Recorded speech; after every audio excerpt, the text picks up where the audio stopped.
Hallelujah. जितना लोग विश्वास करते प्रभु हमारे बीच में, प्रभु सबको आशीष दे, प्रभु अपने उपस्थिति पर सबको माफी करे। हेलो, सब कोई बैठने का अपने अपने जगह पे।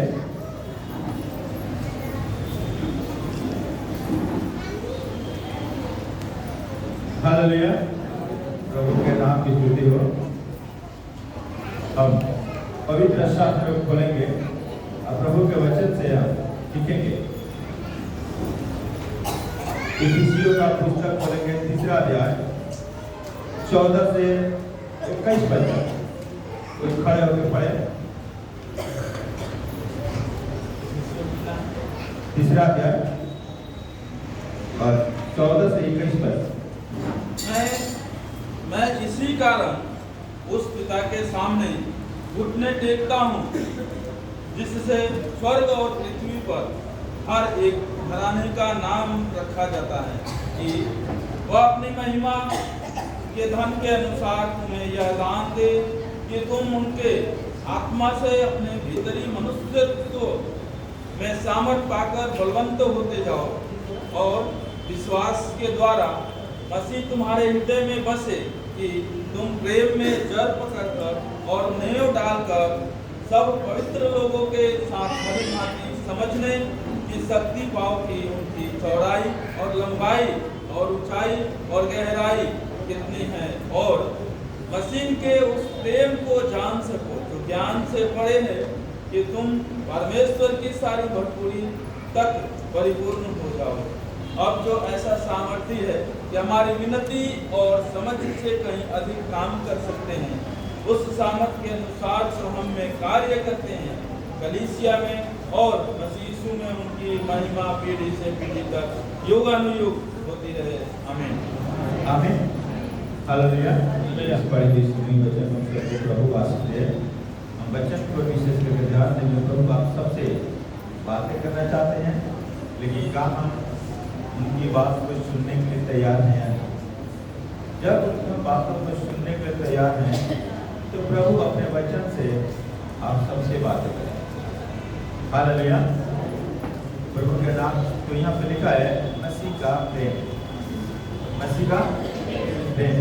हालेलुया। हम जानते हैं संसार में 2 प्रकार का प्रेम। हालेलुया। संसार में कितने प्रकार का प्रेम है? 2 प्रकार का प्रेम है। एक सांसारिक प्रेम और एक आत्मिक प्रेम। एक सांसारिक प्रेम और एक आत्मिक प्रेम। सांसारिक प्रेम में धोखा है। संसारिक प्रेम क्या है? और समाप्ति है, धोखा है और समाप्ति है। जो कोई भी आपसे प्रेम करता है उसके पीछे उसका कुछ ना कुछ मकसद है। हालेलुया। लेकिन प्रभु के नाम की स्तुति हो, प्रभु ने जो हमसे प्रेम किया वो निस्वार्थ प्रेम किया। स्वार्थ प्रेम संसार के, अगर उसके साथ अच्छा आप डेली रेट करते हैं, अच्छा उसको देखभाल करते हैं तो आपसे प्रेम करेगा। लेकिन आपके उसके बीच में थोड़ा सा भी अगर गलत की संबंध आ जाए तो रिश्ता को क्या करता है? तोड़ देता है रिश्ता को। ये संसार का प्रेम है।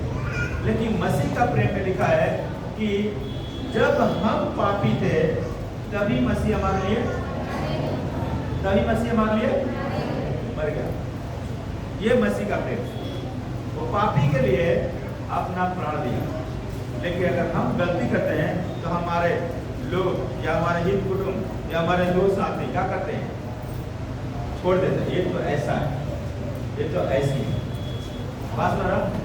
लेकिन मसीह ने, परमेश्वर ने हमें छोड़ा नहीं, बल्कि हमारे लिए क्या किए? हमारे लिए अपना प्राण दे दिया। हमारे लिए वो कंगाल हो गए कि तुम का बन जाओ, धनवान बन जाओ। वो अपनी महिमा को छोड़कर सुरक्षित संसार में, हालेलुया, अपनी महिमा को छोड़कर। लेकिन हम आज भी हम संसार ही मसीह से प्रेम करते हैं। हालेलुया। हमें ये नहीं जानते, हमें मालूम होना चाहिए कि हम संसार के नहीं हैं, संसार के नहीं है, क्योंकि संसार से परमेश्वर ने मसीह में हमें अलग कर दिया। संसार में से मसीह ने परमेश्वर ने क्या किया? हमें अलग किया। अब कहता है तुम स्वर्ग के वासी हो। कहाँ हो? स्वर्ग की। तो संसार किसे प्रेम करता है? अपनों से या पराये से? आप किसे प्रेम करते हैं? अपनों से या पराये से? अपनों से प्रेम करते हैं। लेकिन मसीह ने क्या सिखाया? शत्रु से। किसे? शत्रु से प्रेम करो। देखो यही मसीह का प्रेम है। हमारे लोग सिखाते हैं कि अपनों से प्रेम करो, है ना? सारे रिश्ता दिखाकर दबाव डालते हैं कि अपनों से प्रेम करो। लेकिन मसीह का सिखाते हैं शत्रु से क्या करो? प्रेम करो। ये मसीह का प्रेम है। लेकिन संसार का प्रेम है कि अपनों से प्रेम करो, दूसरों से क्या करो? नफरत। लेकिन मसीह का जो प्रेम है वो क्या सिखाते हैं? अपने शत्रु से, सताने वाले के लिए प्रार्थना करो। सताने वाले क्या करो? प्रार्थना। श्राप देने वाले के लिए उसे क्या दो? आशीर्वाद दो, आशीष दो। हालेलुया। प्रभु के नाम को। ये मसीह का प्रेम, ये है मसीह का प्रेम। और वो संसार का प्रेम है।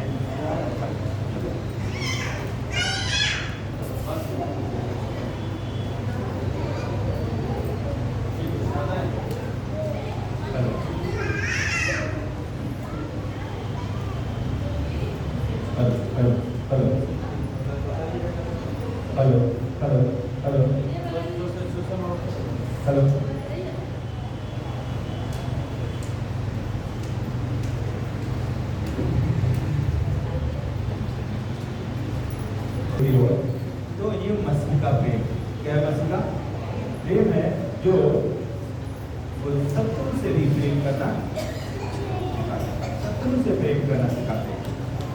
लेकिन संसार का प्रेम अपने से प्रेम करना सिखाता है, दूसरों से नफरत करना सिखाता है। ये संसार का प्रेम। लेकिन मसीह का प्रेम है ताकि अपने शत्रु से करो, प्रेम करो।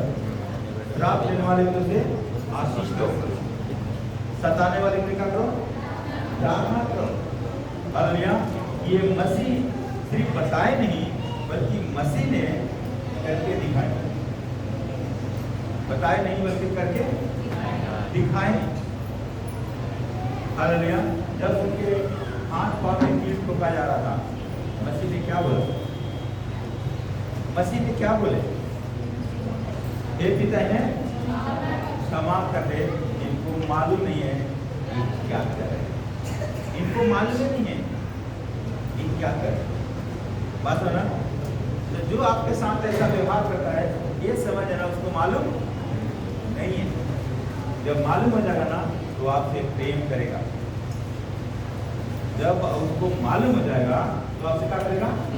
प्रेम, नफरत नहीं करेगा। हालेलुया। यही तो भाई और बहन में, पति और पत्नी में यही सब है। समझते ही नहीं है, समझते ही नहीं है, समझते ही नहीं, समझती नहीं है, समझती नहीं है। जब समझ जाएंगे तो करेंगे ही नहीं है सब। बात सुन रहा हूँ? समझ जाएंगे तो इसे, जो नहीं समझते हैं तो उसके लिए क्या करना है? प्रार्थना करना कि परमेश्वर इनका दे समझ दे, परमेश्वर इनको ज्ञान दे, परमेश्वर इन्हें बुद्धि वाला समझ दे। हालेलुया। ताकि बातों को जानने पाए। तो प्रभु के नाम की स्तुति हो। तो हम विशेष करके हम उस वचन के साथ हम बातें करेंगे।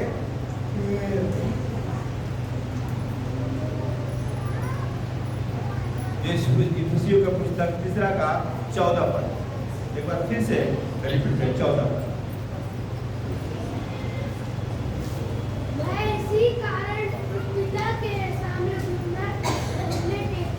हालेलुया। क्या टिकता हूँ? कितना क्या टिकता हूँ? किसके सामने? किसके सामने? कितना लोग घुटने टेक के प्रार्थना करते हैं? हालेलुया। प्रभु के ऐसे क्यों नहीं प्रार्थना करते? घुटना पर ही क्यों? घुटना पर ही क्यों? कहते हैं मैं पिता के सामने क्या टिकता हूँ? क्या टिकता हूँ? घुटना टेकता हूँ। पिता के सामने क्या करता हूँ? घुटना टेकता हूँ। हालेलुया। प्रभु के नाम की स्तुति हो। तो क्यों घुटने पर कहते हैं? घुटने पर आता हूँ। हालेलुया। तो प्रभु के नाम की स्तुति हो। हम घुटने की बातों पर ध्यान देंगे। किस समय में कौन कौन लोगों ने घुटना टेकर अपने पिता से प्रार्थना की? बस समझ लो, कौन का समस्या था, कौन कौन सी बातें थी कि लोगों ने अपने पिता के सामने, अपने स्वर्गीय परमेश्वर के सामने, प्रभु के सामने क्या टेके? घुटना। हालेलुया। के नाम की स्तुति हो। तो पिता के सामने क्यों घुटना टेके? पिता के सामने घुटना क्यों टेके? हम क्या अपने मम्मी पापा के सामने घुटना टेकते हैं? कोई बच्चा है जो अपने मम्मी पापा के सामने घुटना? क्योंकि ये रिश्ता हमें 2 प्रकार से दिखना होता है। कितना? मलाकी में लिखा है कि अगर मैं तुम्हारा पिता हूँ तो मुझे आदर चाहिए। क्या चाहिए? क्योंकि आदर के योग्य हूँ तो आदर चाहिए। अगर तुम्हारा स्वामी हूँ तो मेरा भाई तुम्हारे अंदर होनी चाहिए। ये सब आदर की बातें आती है। क्या होती है? क्योंकि अगर हमारा रिश्ता में आदर नहीं है, हमारे रिश्ता में आदर, उस रिश्ता का कोई वैल्यू नहीं, कोई मतलब नहीं है। चाहे पत्नी हो या पति हो या सास हो या बहू हो या माँ हो, है ना, बेटा हो, या हमारा संसार में के स्वामी जिसको बोला गया है कर्मचारी, ऊंचे ऊंचे पदवी वाले, है ना, जिसको हम उसका अधीन में क्या करते हैं? काम करते हैं। अगर हम आदर नहीं करते हैं तो हम परमेश्वर को भी आदर नहीं करते। मेरी बात सुनो, हम आदर नहीं करते हैं तो परमेश्वर को भी आदर नहीं करते हैं। क्योंकि वो हर पदवी किसकी ओर से है? कोई भी पदवी बेगर परमेश्वर की इच्छा से नहीं है। हर पदवी परमेश्वर के इच्छा के अनुसार है। हर रिश्ता भी परमेश्वर के ओर से है। हर रिश्ता का है किसकी ओर से है? हर रिश्ता में आदर बहुत जरूरी है। अगर आदर नहीं करते हैं, हालेलुया, तो हम परमेश्वर को नहीं मानते, परमेश्वर पर विश्वास नहीं करते। क्योंकि आदर नहीं है, क्योंकि आदर जो है वो रिश्ता को मजबूत करती है। रिश्ता को, आदर रिश्ता में आशीष को लाती है, आदर रिश्ता में प्रेम को लाती है। हालेलुया। हम अपनी मर्जी से कभी ना जीवन जिए, क्योंकि हमारे जीवन में हर एक प्रकार का एक बंधन है, रिश्ता का बंधन है। कौन सा बंधन है? रिश्ता का बंधन से कभी भी अपने आप को अलग ना करें। अगर अलग ना करें, क्योंकि ये परमेश्वर को अच्छा नहीं लगता। क्योंकि ये रिश्ता किसकी ओर से है? परमेश्वर की ओर से है। अगर हम परमेश्वर को आदर नहीं करते हैं तो रिश्ता को भी आदर नहीं करते। तो इसलिए घुटना टेकना अपने आप को नम्रता को दर्शाता है। क्या दर्शाता है? नम्र। सिर्फ मसीह में ही घुटना टेकते हैं, मसीह में ही। और बाकी कि सुना है कहीं किसी ने घुटना टेककर किसी को दंडवत करता है या कुछ भी करता है, भक्ति करता है? सुना है प्रभु? सामने सामने, सीना पे सीना मिलाकर, नजर पे नजर मिलाकर, है ना? कोई घुटना टेक नहीं। ऐसे सिंहासन पर बैठ जाएंगे, क्या बैठ जाएंगे? सिंहासन पर बैठ जाएंगे, फलस्तीन माता सिंहासन पर बैठ जाएंगे, है ना? लेकिन मसीह में क्या है? घुटना एक नम्रता को दर्शाता है, एक आदर को दर्शाता है। हालेलुया। अपने आप को समर्पण का जीवन दर्शाता है कि हम अपने आप को परमेश्वर को दे चुके। हालेलुया। ये है क्योंकि मसीह लोगों को जो ताकत है किसमें है? किसमें है? घुटना में। हालेलुया। मसीह का जो ताकत है किसमें है? घुटना एक नम्रता को दर्शाता है, एक आदर को दर्शाता है, एक परमेश्वर को प्रेम को दर्शाता है। हालेलुया। तो पौलुस क्या कहते हैं? मैं अपने स्वर्गीय पढ़िए जी, मैं इस कारण पिता के सामने घुटने टेकता हूं, उस पिता के सामने क्या कर रहा हूँ? घुटना, जिससे स्वर्ग और पृथ्वी पर हर एक घराने का नाम रखा जाता है। कहाँ पे रखा जाता है? हर एक घराने का कहाँ नाम रखा जाता है? स्वर्ग में। हालेलुया। हमारा जो नाम कहाँ लिखा गया है? हालेलुया। कहाँ लिखा गया है? स्वर्ग में। यीशु मसीह ने कहा अपने चेलों को, इस संसार की बातों में खुश हो, जो तुम्हारे द्वारा अद्भुत चिन्ह चमत्कार होता है, बल्कि उस बातों में खुश हो कि तुम्हारा नाम स्वर्ग में लिखा है। हालेलुया। हर कुल और घराना के नाम कहाँ पर लिखा है? स्वर्ग में। प्रभु के नाम की स्तुति हो। स्वर्ग में लिखा है। और स्वर्ग के पिता के सामने क्या कहते हैं? घुटना। क्या कहते हैं? तो सबसे पहले पुत्र वही होता है जो अपने पिता को आदर करता है। तो पुत्रिया वही होती है जो अपने माँ बाप को आदर करती है। अगर वो आदर नहीं करते हैं तो उसका पुत्र पुत्रिया नहीं। क्योंकि लिखा है कि परमेश्वर का पुत्र इसीलिए पृथ्वी पर है कि क्या करे? क्या किया जाए? शैतान काम को नाश करे। आपको ये मालूम होना चाहिए कि प्रभु ने हमें इसीलिए चुना है, हमें बेटी और बेटा इसीलिए बनाया है कि ताकि जितने हमारे भाई और बहन शैतान के बंधन में है उनको छुड़ाएं, उसके बंधन को तोड़कर वहां से हम आजाद करें। उस बंधन से क्या करें? आजाद करें। ये सबके लिए ये प्रभु की ओर से आदेश है। क्या है? आदेश है कि तुम्हारे भाई और बहन का है बहुत सारे ऐसे समस्याओं में, ऐसे उलझन में, ऐसे पापों में फंसे पड़े हैं, और वहां से निकालने का बोझ हमारे ऊपर। हालेलुया। वो हमारे पास दिया गया है, लेकिन अगर हम वो आदर नहीं करते परमेश्वर को, हम कैसे काम करेंगे? हम अगर आदर नहीं करते हैं तो परमेश्वर के काम हम कैसे करेंगे? हालेलुया। नहीं कर पाएंगे, आदर नहीं। क्योंकि प्रभु का वचन में लिखा है ना, एक पिता के दो बेटे थे। कितने थे? दो। पहले वाला को बोला कि जा कर बारी में काम कर, कहता मैं नहीं जाऊंगा मैं। लेकिन दूसरा से फिर जाकर उस पिता ने बोला जाकर बगीचे में क्या कर ले? कहता अच्छा जाता हूं, लेकिन वो गया नहीं उसने। लेकिन जिसने बोला कि मैं नहीं जाऊंगा उसको पछताया कि मैंने गलत बोला। क्या बोला? और उसने पछता कर उसने जाकर खेत में काम किया, तो पिता को इच्छा उसने पूरा किया। किसने पूरा किया? बोलिए ना आप लोग। जिसने बोला नहीं जाऊंगा, जिसने जाकर खेत में काम किया वो पिता पुत्र को, लेकिन इसने कहा और किया ही नहीं। बात समझ आप लोग?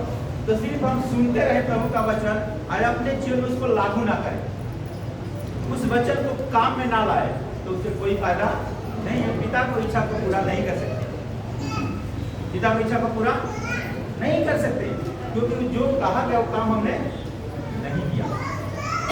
हालेलुया। तो प्रभु के वचन लिखा है, सुनने वाला नहीं, सुनने वाला खाली, बल्कि चलने वाले नहीं, तो अपने आप को धोखा दे। किसको धोखा देते हैं? पड़ोसी को नहीं, ध्यान रखना, पड़ोसी को नहीं, अपने जीवन को आप धोखा में लेके जा रहे हैं। और धोखा देने वाला धोखा खुद खाता है, धोखा देने वाला धोखा खुद खाता है। हालेलुया। तो प्रभु के नाम की स्तुति, प्रभु के नाम की महिमा। तो हम धोखा देने वाले नहीं, धोखा खाने वाला नहीं, बल्कि प्रभु के वचन को अपने जीवन में काम में, अपने वचन का है, प्रभु के वचन को अपने जीवन का है काम में लाएंगे। कैसे हाला मचा रहे हैं आप लोग? कैसे कैसे कैसे आप सुनते हो? इसलिए हम जो वचन सुनते हैं उसको क्या करें? काम में लाएं। क्या करें? जब काम में लाएंगे तो उसका फल आपको मिलेगा, उसका आशीष आपको मिलेगा। तो हम घुटना कब टेकना चाहिए? हमें घुटना कब टेकना चाहिए? Any time. जब भी हम प्रार्थना में जाएं तो कहाँ जाए? पहले घुटने में। कुछ बातें होती है कि हमारे पास बड़े से बड़े समस्या आ जाती है, बड़े से, या हम कुछ बड़े से बड़े चीजों को पाने की कोशिश करते हैं। मेरी बात सुनो आप, पाने का करते हैं, कोशिश करते हैं। हालेलुया। तो जितना हम बड़ा चीज को चाहते हैं कि हासिल करें, उतना ही हमें घुटना पर समय देना पड़ेगा। घुटना पे समय। तो कौन कौन से लोग इस परिस्थिति में घुटने पर आकर अब प्रभु से वो लोगों ने अपने आशीषों को हासिल किया, हम उन लोगों को देखेंगे। हालेलुया। तो पहला राजा के पुस्तक 8 का 54 पद पढ़िए। पहला राजा 8 अध्याय 54 पद। पहला राजा 8 अध्याय 54 पद। जब सुलेमान प्रभु से यह प्रार्थना गिड़गिड़ाहट के साथ कर चुके, हाँ, तब वह जो घुटने टेके और आकाश की ओर हाथ फैलाए हुए थे, प्रभु की वेदी के सामने से उठे। हालेलुया। तो क्या है अभी? हाथ फैलाए हुए। क्या किया? हाथ घुटने पे टेक कर क्या कर रहे? परमेश्वर को क्या कर रहे? हाथ फैला। लिखा है यहाँ पे इस्राएलियों का, क्या लिखा है ना? सुलेमान इस्राएल की प्रजा को देने के लिए, आशीर्वाद देने के लिए पहले वो परमेश्वर के करेंगे। क्या कर? परमेश्वर को करीब जाकर घुटना टेककर क्या किए? पहले प्रार्थना की। प्रार्थना करने के बाद इस्राएलियों को क्या दे रहे हैं? आशीष। क्या दे रहे हैं? आशीष। हालेलुया। क्योंकि जब हमारे पास रहेगा तभी हम किसी को दे पाएंगे, लेकिन अगर हमारे पास नहीं है तो, हमारे पास नहीं है तो दे पाएंगे क्या? नहीं, कभी नहीं दे पाएंगे। हालेलुया। कभी नहीं दे पाएंगे।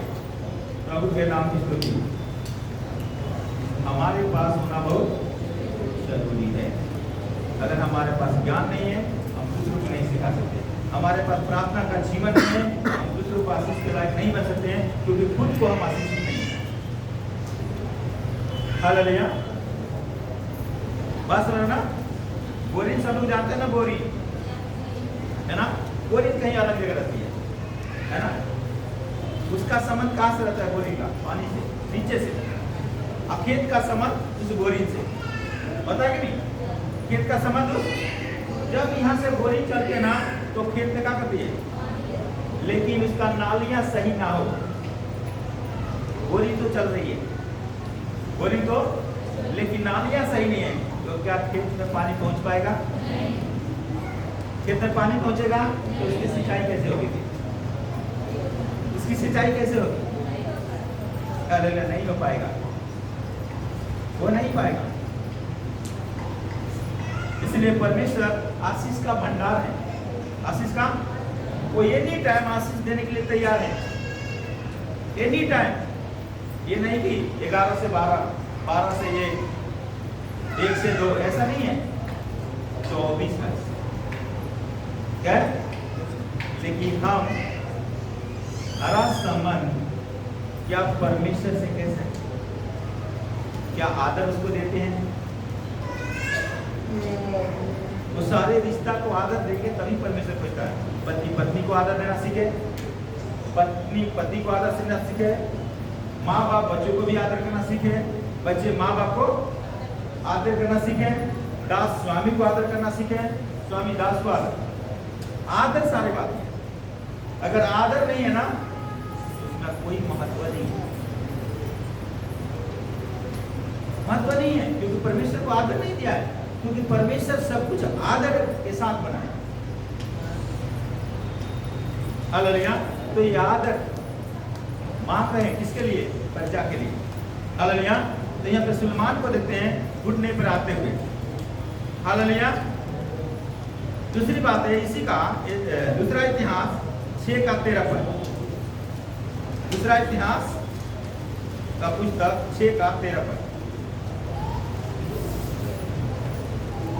मिल गया। सुलेमान के 5 हाथ लंबी, 5 हाथ चौड़ी और सुलेमान ने 5 हाथ लंबी, 5 हाथ चौड़ी, 3 हाथ ऊंची पीतल की एक चौड़ी बनाकर आंगन के बीच रखवाई थी। उसी पर खड़े होकर उसने सारे इस्राएल की सभा के सामने घुटने टेककर स्वर्ग की ओर हाथ फैलाए हुए कहा, हे प्रभु, हे इस्राएल के परमेश्वर, आपके समान ना तो स्वर्ग में और ना पृथ्वी पर कोई ईश्वर है। आपके जो दास अपने सारे मन से अपने को आपके सम्मुख जानकर चलते हैं, उनके लिए आप अपनी वाचा पूरी करता और करुणा करते हैं। आमीन। सबके सामने, प्रजा के सामने क्या कर रहे हैं? घुटना टेक के क्या कर रहे हैं? आउन वाचा को, कौन सा वाचा समझते हैं? परमेश्वर को, वादा को, जो व्यवस्था विवरण में लिखा है। इसमें लिखा है सारे वचाएं, सारे आज्ञाएं व्यवस्था विवरण में। अब व्यवस्था विवरण के पुस्तक से यीशु मसीह बहुत सारे उपदेश दिए। यहूदियों को जो मेन पुस्तक है वो व्यवस्था विवरण क्या है? सारा कानून व्यवस्था विवरण में मिलेगा। व्यवस्था बोला जाता है संविधान। कैसे देश को चलाना है, कैसे लोग को चलाना है, कैसे बच्चों को पढ़ाना है, मतलब सारे संविधान कहाँ में व्यवस्था। अब व्यवस्था विवरण से बहुत सारे उपदेश प्रभु ने नया नियम में दिए, निर्गमन में नहीं, व्यवस्था विवरण। हालेलुया। तो व्यवस्था एक मनुष्य के लिए कितना जरूरी है, कितना जरूरी। हालेलुया। तो जो ये सुलेमान उस व्यवस्था विवरण को पुस्तक को याद करते हैं, जो परमेश्वर ने उस व्यवस्था के अनुसार दाऊद से वाचा बांधा है। किसे वाचा बांधा थे? दाऊद कैसे चले थे? मूसा की व्यवस्था के अनुसार जीवन दिया है। किसके अनुसार? किसके अनुसार? मूसा की व्यवस्था के अनुसार जीवन जी रहे थे। अब मूसा की व्यवस्था के अनुसार ही दाऊद जीवन जीने के कारण उनसे प्रतिज्ञा किया। हालेलुया। क्योंकि जब हम परमेश्वर की व्यवस्था को पालन करते हैं तो प्रतिज्ञा हमारे ऊपर होती है, लेकिन हम परमेश्वर की व्यवस्था को पालन नहीं करते हैं तो हम परमेश्वर को आदर नहीं देते। बहुत सारे लोग कहते हैं पुराना नियम से क्या संबंध है, हम तो नए नियम है ना। हालेलुया। लेकिन नया नियम आपको समझने के लिए पुराना नियम को जानकारी होना बहुत। जब तक आप पुराने नियम को नहीं जान पाएंगे तो नया नियम भी आपके जीवन में कोई पालन नहीं करेगा। हालेलुया।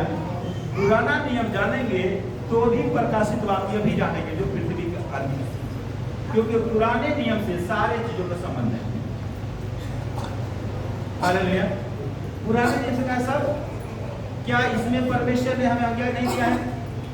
देखिए, जो प्रभु ने जो बोला है कि तू क्या करना है, प्रभु ने जो शैतान को जो शब्द दिए कि लिखा है तू अपने प्रभु परमेश्वर से क्या करना, प्रेम करना, क्या करना, फिर और उसी को क्या करना, दंडवत करना। ये वचन कहाँ के था? व्यवस्था पे। परमेश्वर ने कहा है कि मनुष्य, प्रभु यीशु मसीह ने शैतान से कहा बोला, मनुष्य केवल रोटी से नहीं बल्कि परमेश्वर के मुख के निकले हुए वचन से, ये व्यवस्था विवरण का वचन। तो यीशु मसीह जब नए नियम में थे तो व्यवस्था विवरण से क्यों बातें कर रहे हैं? बात समझ आप लोग? क्यों बातें कर रहे हैं? क्योंकि ये व्यवस्था बहुत जरूरी है। क्या व्यवस्था हो? सारे व्यवस्था का एक ही अंत होता है, वो आदर। क्या वो? आदर और प्रेम। क्या आदर और प्रेम? सारी व्यवस्था प्रेम से भरी हुई, चाहे पुराना नियम है, अच्छा है, नया नियम तो बाद में आई। तो जो पुराना नियम में प्रेम लिखा गया तो नया नियम में क्यों इस्तेमाल किया गया? पुराना से सब संबंध है। जब तक आप लोग पुराना नियम को नहीं समझ पाएंगे, नया नियम आप नहीं समझ पाएंगे। क्योंकि सारे पुराना नियम से, अब एक घर को बनाने के लिए सोचिए, घर को सीधा छत डालेंगे या नींव डालेंगे? डालेंगे ना, तभी तो छत बनेगा। तो ये जो पुराना नियम है ये बाइबल का नियम है, बाइबल का नियम है, उसके बाद छत है। हालेलुया। यीशु मसीह पर लोग क्यों गुस्सा कर रहे थे? लोग